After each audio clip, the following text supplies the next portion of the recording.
राजकारणात कधी कधी जे दिसतं ते खरं असतंच असं नाही आणि जे खरं असतं ते कधीच सरळ दिसत नाही. म्हणूनच आज महाराष्ट्रात एक मोठा प्रश्न उभा राहतोय की सत्तेतले दोन मित्र पक्ष एकमेकांवर उघडपणे टीका करतायत, आरोप करतायत. पण खरंच हे भांडण आहे का की एक आखलेला राजकीय खेळ आहे? साताऱ्यात जे घडलं तिथे सत्ता असलेले पक्षच एकमेकांसमोर उभे ठाकले, आरोप प्रत्यारोप झाले, लोकशाहीचा गळा घोटला अशी भाषा वापरली गेली.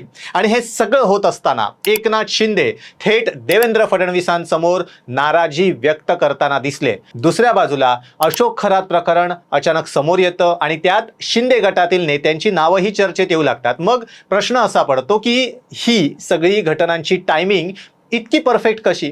आता थोडं आणखी खोलात जाऊन बघितलं तर एक वेगळं चित्र समोर येतं. कारण सत्तेत राहून सत्तेतल्याच पक्षावर टीका करणं हे साधं राजकारण नाहीये, ही एक स्ट्रॅटेजी असू शकते. मोठा भाऊ आणि लहान भाऊ असा रोल प्ले करत एकमेकांवर आरोप करत मीडियाची स्पेस संपूर्णपणे व्यापून टाकायची आणि विरोधकांना बोलायला जागा ठेवायची नाही. हा खेळ तर सुरू नाहीये ना.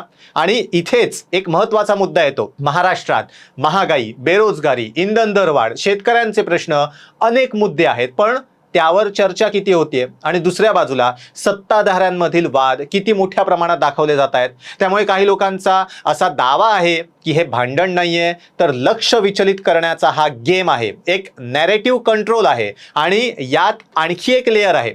कारण अशोक खरात प्रकरण असोत किंवा साताऱ्यातला पॉवर गेम असोत, या सगळ्या गोष्टींमध्ये शिंदे पक्षाला टार्गेट केलं जातंय असं चित्र उभं राहतं. आणि त्याच वेळेला शिंदे दिल्लीला जाऊन भाजपच्या केंद्रीय नेतृत्वाला भेटतात. मग काही जण ठिपके जोडायला सुरुवात करतात. हा सगळा दबाव टाकण्याचा प्रयत्न आहे का?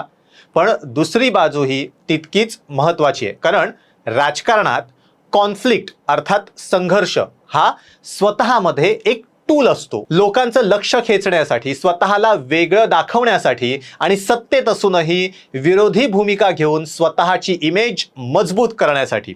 त्यामुळे शिंदे आणि फडणवीस यांच्यातला हा वाद खरा आहे की मॅनेज्ड आहे, हा प्रश्न अजूनही अनुत्तरित आहे. आणि इथेच एक पॉलिटिकल ट्विस्ट येतोय. कारण काही विश्लेषक असं म्हणतायत की जर सत्तेतले दोन पक्ष सतत एकमेकांवर टीका करत असतील तर विरोधकांची गरजच उरत नाही. कारण विरोधकांची भूमिका ते स्वतःच निभावतात आणि मग संपूर्ण राजकीय स्पेस त्यांच्या हातात राहते.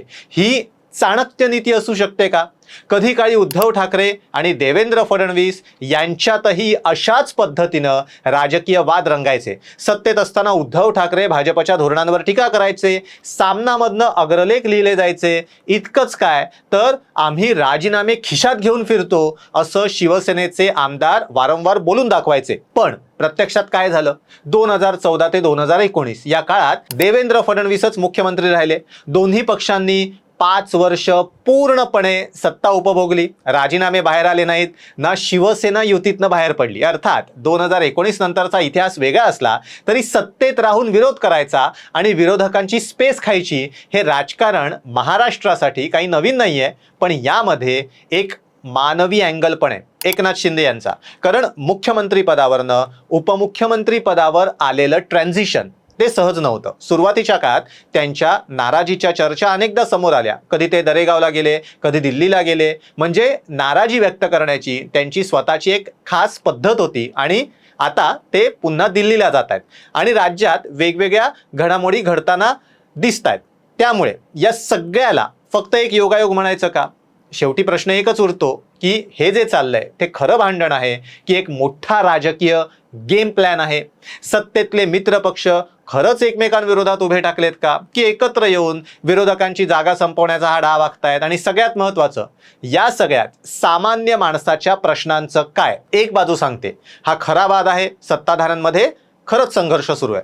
दुसरी बाजू सांगते की हा फक्त एक खेळ आहे, एक नाटक आहे, एक रणनीती आहे विरोधकांना संपवण्याची. आणि सत्य कदाचित या दोन्हीच्या मध्ये कुठेतरी असू शकतं. कारण राजकारणात खेळ कोणताही असो त्याचा परिणाम शेवटी जनतेवरच होतो. आणि म्हणूनच हा प्रश्न विचारणं गरजेचं आहे. आपण जे बघतोय ते खरं आहे का की आपल्याला ते दाखवलं जातंय? एक गोष्ट नक्की आहे, महाराष्ट्राच्या राजकारणात जे दिसतंय ते पूर्ण सत्य कधीच नाही आणि जे दिसत नाही त्यातच खरा खेळ दडलेला असतो. आता हा वाद खरंच वाढणार आहे का, की योग्य वेळ येताच सगळं काही पुन्हा सुरळीत सुरू होणार आहे? हा प्रश्न पुढच्या काही महिन्यात स्पष्ट होईल किंवा सुटेल. पण तोपर्यंत एक गोष्ट लक्षात ठेवा, राजकारणात कधी कधी भांडणही प्लॅन्ड असतात आणि शांतताही. व्हिडिओ कसा वाटला कमेंट करून नक्की सांगा. विरोधकांची राजकीय स्पेस व्यापण्यासाठीच शिंदे शिवसेना आणि भाजप एकमेकांशी भांडतायत का, असं तुम्हाला वाटतं का? यावर तुमचं काय मत आहे आम्हाला कमेंट करून नक्की सांगा.